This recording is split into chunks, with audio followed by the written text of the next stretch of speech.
नमस्कार दोस्तों, आशा करता हूँ कि आप सब लोग ठीक होंगे।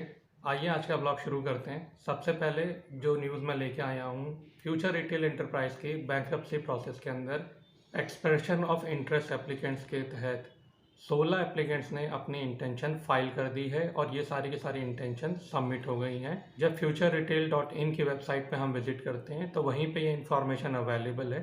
अनफॉर्चुनेटली वहाँ पे अभी हमें सिर्फ 13 एप्लीकेंट्स की डिटेल दिख रही हैं, पर क्योंकि हमें ये पता है कि जो इनिशियल डेट थी उसको एक्सटेंड कर दिया गया था।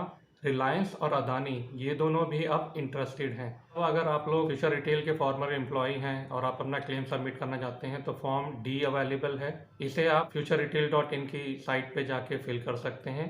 और अगर आप on behalf employees claim submit करना चाहते हैं, और ऑन बिहाफ से मेरा मतलब है कि अगर मान लीजिए कि कोई जॉब करता था और समहाउ वो अभी अवेलेबल नहीं है, जैसे मिस हैपनिंग के केसेस में हो सकता है यहाँ पे, तो फॉर्म ई जाके सबमिट करा जा सकता है।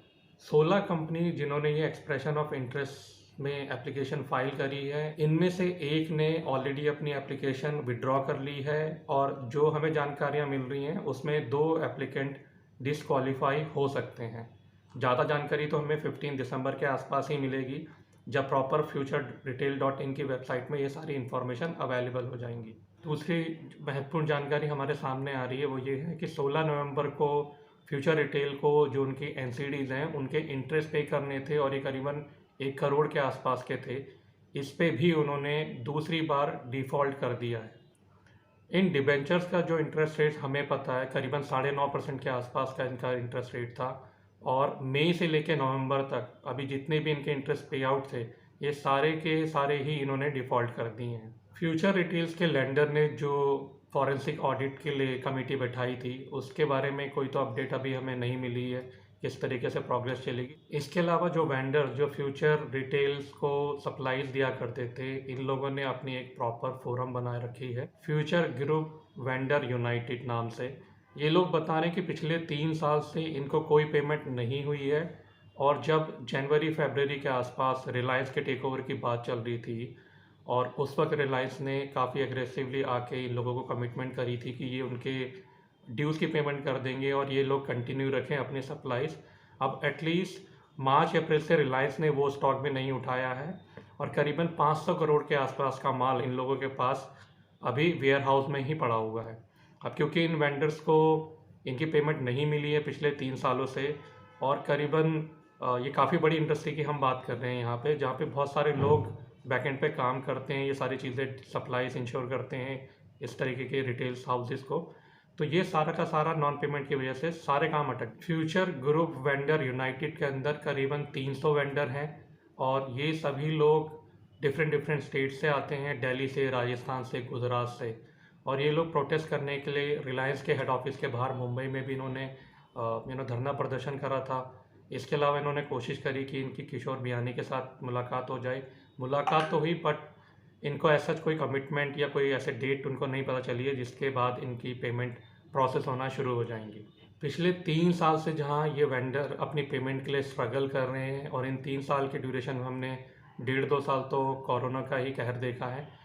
ये सभी वेंडर्स ने, इन सभी एसोसिएशंस ने, जितनी भी गवर्नमेंट बॉडीज़ होती हैं, बड़ी बड़ी ऑर्गेनाइजेशन है, इनको कांटेक्ट करने की कोशिश करी, क्योंकि बैकएंड में ऐसे बहुत सारे लोग हैं जो इन इंडस्ट्रीज़ के साथ जुड़े रहते हैं और ये सारी चीज़ें तैयार करने में हेल्प करते हैं। तो ये जो नॉन पेमेंट का इशू है, इसकी वजह से इस पूरी इंडस्ट्री में काफ़ी बड़ा इम्पैक्ट है। इसके अलावा जो तीसरी बड़ी खबर आ रही है वो ये है कि अमेज़ॉन सुप्रीम कोर्ट में चला गया है अब फ्यूचर रिटेल की वजह से जो 1400 करोड़ रुपए के नुकसान हुए हैं उसको फाइल करने के लिए। हाँ, इससे पहले उसने विजय कुमार जी से ज़रूर कांटेक्ट करने की कोशिश करी। वहाँ पे मुझे लगता नहीं किस तरीके का कोई रिजोल्यूशन या एश्योरेंस दिया गया। ये बड़ा अनफॉर्चुनेट है कि अमेज़ॉन को सुप्रीम कोर्ट में अपना केस लेके जाना पड़ रहा है। अब इन सभी सारी चीज़ों को हम देखें, और जैसा मैंने अपने एक कमेंट बॉक्स में भी मेंशन करा था, जब ईओआई की डेट एक्सटेंड हो गई थी तो वहाँ पे मैंने ये लिखा था कि रिलायंस अब मुझे लग रहा है कि लास्ट मोमेंट पे यहाँ पे एप्लीकेशन फाइल कर सकता है, और ठीक वैसा ही हुआ है। हाँ, अदानी के इस एप्लीकेशन लिस्ट के अंदर आ जाने से गेम थोड़ा सा इंटरेस्टिंग हो गया है, तो यहाँ पे हो सकता है कि बिड थोड़ी लंबी चले, और काफ़ी हद तक चांसेस हैं।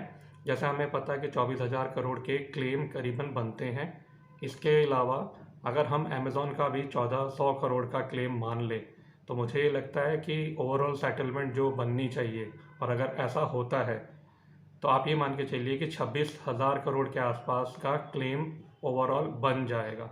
तो चाहे वो रिलायंस हो या अदानी, छोटे प्लेयर्स को हम काउंट नहीं कर रहे हैं, बट अगर अदानी या रिलायंस इस टेकओवर को करना चाहते हैं इस पूरे बैंक्रप्सी प्रोसेस के थ्रू, तो उनको करीबन 26,000 करोड़ के आसपास की इन्वेस्टमेंट करनी पड़ेगी। सुप्रीम कोर्ट ने अगली हियरिंग 25 नवंबर को रखी है, तो 25 नवंबर के बाद जो भी स्टेटमेंट जारी होंगे, जो भी प्रोग्रेस होगी, वो भी मैं आपके साथ शेयर कर दूंगा। बट इसमें मुझे जहाँ तक लगता है 1400 करोड़ का हर्जाना तो फ्यूचर रिटेल को भरना ही पड़ेगा। अमेज़ॉन एक यूएस जाइंट है, इंटरनेशनल कॉमर्शियल लॉज फॉलो होते हैं जब भी इस तरीके के बड़े जाइंट्स इन्वॉल्व होते हैं। तो ये ऐसा नहीं है कि ये सिर्फ इंटरनली इंडिया के अंदर सेटल हो जाएगा। इसमें जब भी ये बैंक्रप्सी का प्रोसेस सेटल होगा, फ्यूचर रिटेल को, अमेज़ॉन को 1400 करोड़ का हर्जाना तो पे करना ही करना पड़ेगा। मैं आशा करता हूँ कि आपको मेरे ब्लॉग पसंद आ रहे होंगे। कृपया मेरे चैनल पे बने रहें। मेरे चैनल को लाइक करें, कमेंट करें, सब्सक्राइब करें। धन्यवाद।